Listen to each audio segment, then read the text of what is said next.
से अधिक व्रत करना, तीर्थ में जाना, दान करना, ये सब स्त्रियों का स्वभाव है। तो हमारे इस धर्म के काम में आप हमारा सहयोग करें, अवरोध न करें, तब हम आपके वाम भाग में आकर के सिंदूर दान करवाऊंगी, आपकी वामांगिनी बनेंगी। दूसरा, हव्य प्रदानैर्यस्मान् पितृ प्रदानैर् यदि पूजे था, यदि आप हवन करके देवताओं को प्रसन्न करते हैं और पितृपक्ष में पितरों का तर्पण करके अपने पितर देवताओं को प्रसन्न रखते हैं, तो ये दोनों धर्म के काम हैं। इसलिए आप धर्म के काम में जहाँ भी कोई धर्म का काम हो, वहाँ आप हमेशा मुझे अपने साथ लिए रहे, तब आपकी वामांगिनी बनेगी। तीसरा वाक्य है, कुटुंब रक्षा भरणम यदि तुम कुरिया पशूनां परिपालनम च वामांगमायामि तदा द्वितीयं जगात कन्या वचनम तृतीयम्। तीसरे वाक्य में कन्या कहती है, अभी आप स्वतंत्र थे, कोई जिम्मेदारी भी आपके ऊपर नहीं थी और मैं भी स्वतंत्र थी। इस गृहस्थ आश्रम में प्रवेश करने पर हम दोनों के ऊपर जिम्मेदारी होगी। विवाह का अर्थ है विशेष प्रकार की जिम्मेदारी को अपने ऊपर धारण करना, विवाह है। तो जिम्मेदारी क्या होगी कि आपके जो परिवार के लोग हैं, माता पिता भाई बंधु आदि, उनके भरण पोषण के लिए अब आपको कुछ न कुछ धन कमाना होगा, व्यवसाय करना होगा, तब मैं आपकी वामांगिनी बनूंगी और सिंदूर दान करवाऊंगी। चौथा वाक्य है, आय देव धान्य धनाधिकानां पृष्ट्वा निवेशं च गृहे निदध्या वामांगमायामि तदा तदीयं जिगात कन्या वचनम चतुर्थ। चौथे वाक्य में कन्या कहती है, आप धन कमाओ, लेकिन व्यवस्था के लिए मेरी जिम्मेदारी है। जो भी कमाओ सब कुछ मेरे हाथों में रख दो, उसकी व्यवस्था हम करेंगे।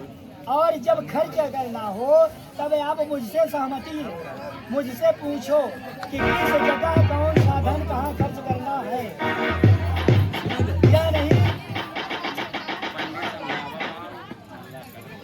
कि आप अपने मनमानी ढंग से अपना कमाया हुआ धन खर्च करें। यदि ऐसा करेंगे तो यह गृहस्थ आश्रम जो है इसकी मर्यादा जा सकती है। उदाहरण के लिए, जैसे मान लीजिए आप धन कमा करके दे दिए और उसी धन से घरेलू खर्च चल रहा है और बिना सहमति लिए आप कोई बड़ा काम करते हैं, तो फिर क्या होगा?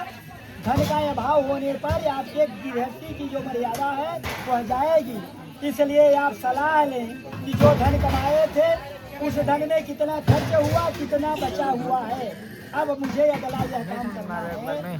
तो कन्या कहती है कि यह मेरा जो है चौथा वाक्य है। पांचवा वाक्य है, देवालया राम तडाग कूपी भापी विदध्या यदि पूजयेता वामांग भायामि तदा तदीयं जिगात कन्या वचनम च पंचमा। पांचवें वाक्य में कन्या कहती है, आप तालाब बनवाएं, कुआं बनवाएं, बाग बगीचा लगाएं, यह सब काम धर्म के हैं। तो इन धर्म के काम में मुझे अपनी परछाई के रूप में हमेशा स्वीकार करें, तब वामांगिनी बनेंगी। देशांतरे वा स्वपुरांतरे वा यदा विदध्या कै विक्रयो तुम वामांगमायामि तदा तदीयं जिगात कन्या वचनं च खष्टमम्।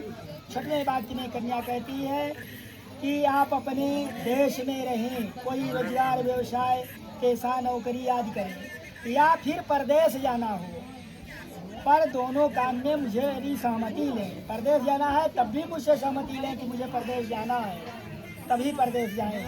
मनमानी ढंग से आप कोई कार्य नहीं कर सकते हैं, तब आपकी वामांगिनी बनूंगी, धर्मांगिनी बनूंगी, पत्नी बनूंगी और मांग में अपने सिंदूर डलवाऊंगी। सातवां वाक्य है, देखिए हमारी यह भारत की जो धरती है, गायंती देवाश्य किल गायंती धन्यस्तु भारत भूमि भागे धन्यस्तु। धन्य भाग्य जहाँ सुरसरी जहाँ नारी पतिव्रते अनुसरी। यहाँ एक ही धर्म एक व्रत नेमा काय वचन मन पति पद प्रेमा। भारत की धरती पर नारियों के लिए उसका एक ही देवता है, उसका पति। इसके अलावा उसका कोई भी देवता नहीं है।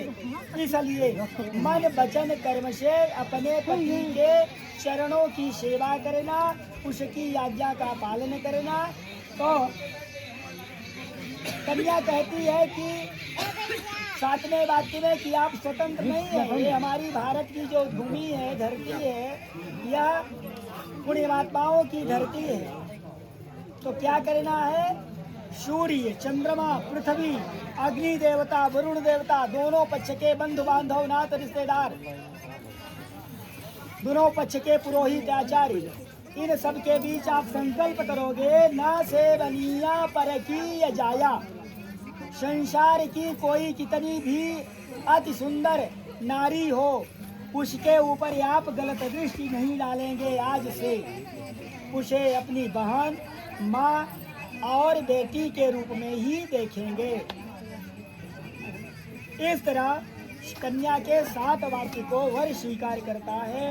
स्वीकार करने के बाद वर कहता है कि ठीक है, हम तुम्हारे 7 वाक्यों को स्वीकार करेंगे, लेकिन तुम भी स्वतंत्र नहीं हो, तुम्हें मेरा भी 5 वाक्य मानना होगा। देखिए, वास्तव में पति और पत्नी जो हैं, रथ के 2 पहिया हैं। रथ में 2 पहिया होती है, साइकिल में 2 पहिया होती है। तो जब दोनों पहिया बराबर ठीक ठाक रहती हैं, तब वह रथ आगे बढ़ता है, चलता है। इसी तरह गृहस्थ आश्रम को चलाने के लिए पति और पत्नी दोनों का होना आवश्यक है, तभी यह गृहस्थ आश्रम सुचारू रूप से चल सकता है। वास्तव में पत्नी पति का और पति पत्नी का एक दूसरे के सहयोगी, सलाहकार, मित्र और इतना ही नहीं, गुरु और शिष्य की परंपरा का भी निर्वाह करते हैं। जहाँ पर पत्नी पति कोई अनैतिक काम करता है और उसे रोकती है, उसे धर्म काम के लिए प्रेरित करती है, वहाँ वह पत्नी गुरु का काम करती है। जैसे तुलसीदास के लिए उनकी पत्नी ने किया था, रावण के लिए मंदोदरी ने कई बार किया था।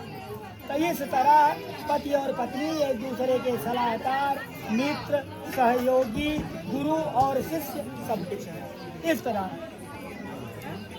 अब वर के 5 वाक्य हैं। मदीय चित्तानुगतस्य चित्तम सदा मादाज्ञा परिपालनम च।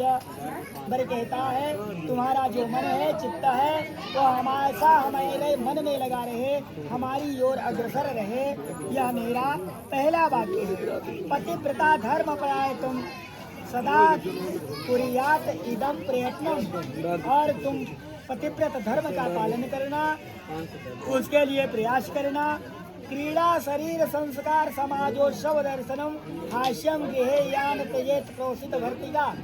पर कहता है कि जब मैं घर पर रहूं, तब तुम अपने शरीर को सजाना, संवारना, काजल उपटन लगाना, तरह तरह के श्रृंगार करना, हंसी मजाक करना। किंतु जब मैं परदेश में रहूं, घर पर न रहूं, तब तुम अपने घर के अंदर अपने कुल की मर्यादा का पालन करते हुए अपने घर के अंदर रहना। उद्याने मद्यपाने च राजद्वारे पितागृहे ममाज्ञा न गंतव्यम पतिव्रत परायणे। इतना ही नहीं, जहाँ एकांत में बगीचा हो, वहाँ तुम अकेले नहीं जाना। मद्यपाने, जहाँ शराबी लोग हों, शराब पीने वाले लोग हों, वहाँ भी अकेले नहीं जाना। राजद्वारे, राजा की सभा में भी अकेले नहीं जाना। इतना नहीं, जब मेरी इच्छा ना हो तो तुम अपने पिता के घर भी नहीं जा सकती। इस तरह मेरी आज्ञा का तुम्हें पालन करना होगा। कारण यह है कि भगवान शिव ने भी सती जी को मना किया था कि जाओ बिनी बोले जाओ सयानी, रहे नसील सने नकानी। पर सती ने नहीं माना, तो अंत में क्या हुआ, उन्हें योगाग्नि में जलना पड़ा। इसलिए वर और कन्या एक दूसरे के बात को, शर्त को स्वीकार करके अपने दाम्पत्य जीवन में गृहस्थ आश्रम में प्रवेश करते हैं।